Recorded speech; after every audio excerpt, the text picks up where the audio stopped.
ಕಾಂಗ್ರೆಸ್ ಸರ್ಕಾರ 2 ವರ್ಷದಿಂದ ನಮ್ಮ ಕರ್ನಾಟಕಕ್ಕೆ ಎಷ್ಟು ಇನ್ವೆಸ್ಟ್ಮೆಂಟ್ ತಂದಿದೆ ಅಂತ ನೋಡೋದಾದ್ರೆ, ಲಾಸ್ಟ್ ಇಯರ್ 2023ರಲ್ಲಿ ಓಲಾ ಸ್ಕೂಟರ್ ಕಂಪನಿ 7600 ಕೋಟಿ ಇನ್ವೆಸ್ಟ್ಮೆಂಟ್ ಮಾಡ್ಬೇಕಾಗಿತ್ತು. ಅದರಿಂದ ನಮಗೆ 3000 ಜಾಬ್ ಸೃಷ್ಟಿ ಆಗ್ತಿತ್ತು ಕರ್ನಾಟಕದಲ್ಲಿ. ಈಗ ಓಲಾ ಕಂಪನಿ ಏನ್ ಹೇಳಿದೆ ಅಂತಂದ್ರೆ, ಕರ್ನಾಟಕ ಸರ್ಕಾರ ನಮ್ಗೆ ಡಿಸಪಾಯಿಂಟ್ಮೆಂಟ್ ಮಾಡಿದೆ, ನಾವು ತಮಿಳ್ನಾಡಿಗೆ ಹೋಗಿ ಪ್ಲಾಂಟ್ ನ ಎಸ್ಟಾಬ್ಲಿಷ್ ಮಾಡ್ತೀವಿ ಅಂತ ಹೇಳಿದ್ದಾರೆ. ಇದೇ ತರ 2024ರಲ್ಲಿ ಅಂದ್ರೆ ಇದೇ ವರ್ಷ ಗೂಗಲ್ ಇನ್ವೆಸ್ಟ್ಮೆಂಟ್ ಕೂಡ ತಮಿಳ್ನಾಡಿಗೆ ನಾವು ಹೋಗ್ತೀವಿ, ಎಸ್ಟಾಬ್ಲಿಷ್ ಮಾಡ್ತೀವಿ ಅಂತ ಹೇಳಿದ್ದಾರೆ. ಈಗ ಏತರ್ ಕಂಪನಿ ಅವರು ಅಷ್ಟೇ 2000 ಕೋಟಿ ಇನ್ವೆಸ್ಟ್ಮೆಂಟ್ ಮಾಡ್ಬೇಕಾಗಿತ್ತು. ಇದರಿಂದ 3000 ಜಾಬ್ ಸೃಷ್ಟಿ ಆಗ್ತಿತ್ತು ಕರ್ನಾಟಕದಲ್ಲಿ. ಈಗ ಅವರು ಅಷ್ಟೇ ಮಹಾರಾಷ್ಟ್ರಗೆ ಹೋಗಿ ಆಗ್ಲೇ ಅಲ್ಲಿ ಪ್ಲಾಂಟ್ ಎಸ್ಟಾಬ್ಲಿಷ್ಮೆಂಟ್ ಮಾಡ್ತೀವಿ ಅಂತ ಹೇಳ್ತಾ ಇದ್ದಾರೆ.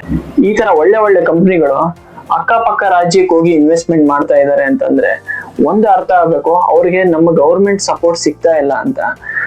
ಯಾವ ತರ ಗೌರ್ಮೆಂಟ್ ಸಪೋರ್ಟ್ ಬೇಕಾಗಿದೆ ಅವ್ರಿಗೆ, ಒಂದು ಪಾಲಿಸಿ ಸಪೋರ್ಟ್ ಆಗಿರ್ಲಿ, ಇಲ್ಲ ಲ್ಯಾಂಡ್ ಡಿಸ್ಪ್ಯೂಟ್ ಸೆಟಲ್ಮೆಂಟ್ ಸಪೋರ್ಟ್ ಆಗಿರ್ಲಿ, ಇದು ಯಾವ್ದು ಸಿಗ್ತಾ ಇಲ್ಲ.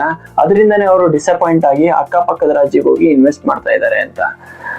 ನಾವು ಒಂದು ಅರ್ಥ ಮಾಡ್ಕೊಳ್ಬೇಕು, ನಮ್ಮ ರಾಜ್ಯಕ್ಕೆ ಇನ್ವೆಸ್ಟ್ಮೆಂಟ್ ಬಂದ್ರೆ ಅನ್ಎಂಪ್ಲಾಯ್ಮೆಂಟ್ ಕಮ್ಮಿ ಆಗುತ್ತೆ, ಡೆವಲಪ್ಮೆಂಟ್ ಜಾಸ್ತಿ ಆಗುತ್ತೆ. ಇದರಿಂದ ಯೂತ್ ಡೆವಲಪ್ ಆಗ್ತಾರೆ, ನಮ್ಮ ರಾಜ್ಯ ಡೆವಲಪ್ ಆಗುತ್ತೆ. ಈಗ ಕಳ್ಕೊಳ್ಳೋದು ನಾವೇ.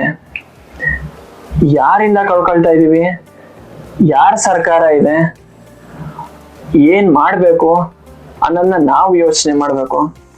ನನ್ನ ಉದ್ದೇಶ ಡೆವಲಪ್ಮೆಂಟ್ ಆಗ್ಬೇಕು ಅಂತಂದ್ರೆ ಇನ್ವೆಸ್ಟ್ಮೆಂಟ್ ಬೇಕು. ಇನ್ವೆಸ್ಟ್ಮೆಂಟ್ ಆಗ್ಬೇಕು ಅಂದ್ರೆ ಸರಿಯಾದ ಸರ್ಕಾರ ಇರ್ಬೇಕು. ಅಷ್ಟೇ ನಾನು ಹೇಳೋದು.